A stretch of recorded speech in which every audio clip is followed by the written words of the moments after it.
Increasing turmoil in Haiti leading to the Bahamas government not only closing its embassy there, but pulling its staffers who arrived home last evening. This, of course, nearly a week after that island's president was assassinated, his wife wounded. The four Bahamians all cognizant of the deep unrest and uneasiness that plague the island nation. Altaviz Munnings has this exclusive from Odyssey Aviation.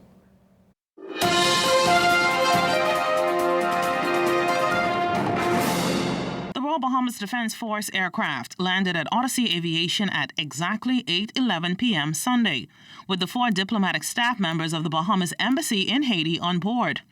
They arrived home just days after the assassination of Haitian President Jovenel Moïse. The red carpet was rolled out for the group, who were warmly greeted by their colleagues at the Ministry of Foreign Affairs. Could not believe it. I said it wasn't true. I wanted proof. I almost wanted to see him there. Shocking. Disbelieving.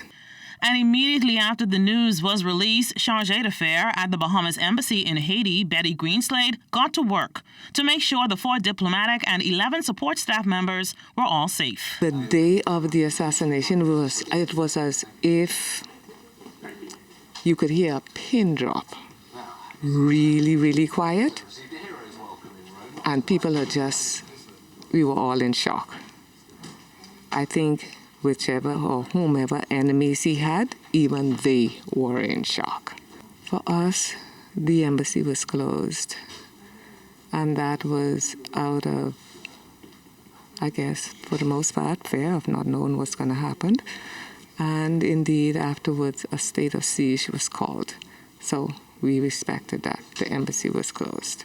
We tried to touch base with all of our staff to make sure everybody was fine. To God be the glory. I am just grateful to God to be home. Defense Force Chief Petty Officer Shervin Scavella is in charge of security at the Bahamas Embassy in Haiti and led the operation to shut down the facility to maintain safety. For the first 2 days, there was a national curfew. No one was allowed on the road. All borders was locked. They did some sweeps. They cornered, captured, secured the perpetrators, alleged perpetrators. On Friday, they opened, so we secured the embassy compound itself. We made sure everybody and everything is secured, and then with the assistance and the know-how of headquarters, we made preparations for us to be here. It happened like 1 o'clock. We got a notice like about 1:30, 2 o'clock. Because of intel. That's security attaché Tory Forbes, who also played a major role in this mission, and he's also very grateful to be home. You out there representing your country and know that home do care about you.